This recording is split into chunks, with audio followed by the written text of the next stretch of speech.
Hello বন্ধুরা, আজকে আপনাদের জন্য একটি নতুন অ্যাপ্লিকেশন নিয়ে এসেছি।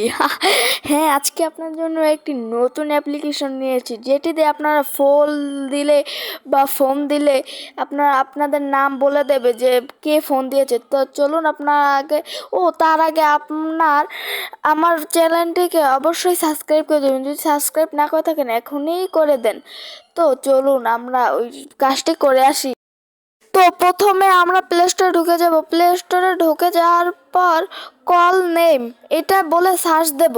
সার্চ দেওয়ার পরে আপনারা এরকম একটি ইন্টারফেস পাবেন। তারপর আপনারা প্রথম যেটা আছে সেটা করে নেবেন। আমি ইনস্টল করেছি, সেজন্য আপনারা আমি তো ডিলিট করে ফেলেছি। তো আমি আবার ইনস্টল করে নিলাম। ওপেন করার পর একটু দেরি হবে ওপেন হতে, তো হয়ে গেছে ওপেন। প্রথমে আপনারা কলিংয়েই পাবেন থ্রি ডট, আমি ঢুকে দেখলাম এটা।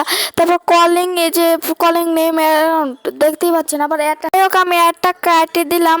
কাটে দেওয়ার পরে দেখতে পাচ্ছেন আপনারা এখানে প্রথমেই অ্যাক্টিভ ডিভাইস অ্যাকাউন্ট এটা দেখাচ্ছে। তো আপনারা নিচেরটাই লিখতে পারবেন। এই যে এখানে ধরেন আমি এই যে এখানে লিখতে আসি, এই যে এরকম লিখতে পারবেন। তারপর আপনি সেভ দেবেন, তাহলে হয়ে যাবে। এখানে হোয়াটসঅ্যাপ আরও অনেক কিছু আছে, আপনার যদি চান তাহলে সব কিছুতেই দিতে পারবেন, এই আর কি। আর তারপর এই যে এখানে দেখতে পাচ্ছেন ব্যাটারি অন করে দিতে পারেন, তাহলে আবার নোটিফিকেশন এসে বলবে। এই টর্চ আছে, তারপর আরও অনেক কিছু আলাদা জিনিসপত্র আছে। তো আজকে আমি এতটুকুই রাখলাম। আমার ভিডিওটি যদি আপনাদের ভালো লাগে তাহলে অবশ্যই চ্যানেলটিকে সাবস্ক্রাইব করে দেবেন ও পাশে বেল আইকনটি বাজিয়ে দেবেন। তো খোদা হাফেজ।